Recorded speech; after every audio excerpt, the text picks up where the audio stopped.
বাংলার জমিনে দ্বিতীয় স্বাধীনতার যে পালাতন তৈরি হয়েছে, যারা এর ফসল ভোগ করছেন তাদের ভিতরে বিশ্বাসঘাতকতার গন্ধ খুঁজে পায়। আমরা হাসিনা মার্কা লুটপাটের নির্বাচন চাই না, কেন্দ্র দখলের নির্বাচন চাই না,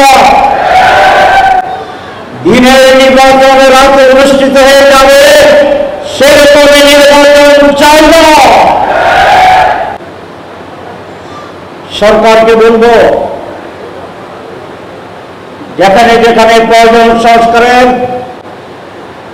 সেইটি নির্দ্বিধায় করতে হবে। কোন দল মানে না, বাংলার জনগণ এটা শুনতে চায় না।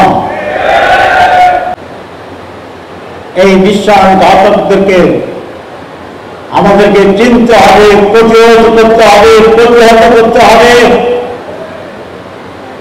এবং ক্ষমতার মস্তক থেকে তাদেরকে চিহ্নিত করে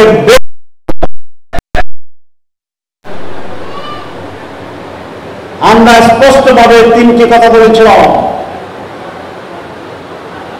জুলাই বিপ্লব যে সুযোগ এনে দিয়েছে পরিবর্তনের জন্য, সেখানে সংস্কার অব্যাহতের কথা আমরা বলেছিলাম। আমরা খুনি দোষীদের দৃশ্যমান বিচারের কথা বলেছিলাম এবং এই দুটো সুস্পষ্টভাবে অর্জনের পর নির্বাচনের কথা বলেছিলাম। আমরা নির্বাচন চাই, কিন্তু যেন তেন নির্বাচন চাই না। যারা সংস্কারে বাধা দিচ্ছে, যারা সংস্কারকে গ্রহণ করতে চায় না, যারা সংস্কারের আইনি ভিত্তির প্রয়োজনীয়তা অনুভব করে না, তারা এই নির্বাচন বিরোধী, তারা এই নির্বাচনকে বঞ্চন করতে চায়, তারা এই চেতনা নির্বাচন করে বাংলাদেশকে আবার পিছিয়ে আবর্জনায় দেশকে নিয়ে যেতে চায়। আমরা পরিষ্কার বলে দিতে চাই, যারা রক্ত দিয়েছে, জীবন দিয়েছে, একজন বক্তা খুব সঠিকভাবে বলেছেন, আমরা ক্ষমতার মস্তদের এক দলের জায়গায় আরেক দল, এক ব্যক্তির পরিবর্তে আরেক ব্যক্তি, এই জন্যই লড়াই করি নাই, জীবন দেই নাই, এই কথাটি ধ্রুব সত্য। কোন দল মানে না, বাংলাদেশের মানুষ এই কথা মানে না।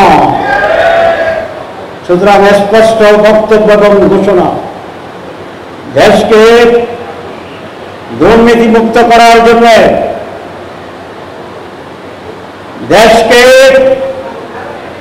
একটি সুষ্ঠু রাজনীতির কালচার তৈরি করার জন্য, দেশে একটি সুষ্ঠু গণতান্ত্রিক নির্বাচন করার জন্য,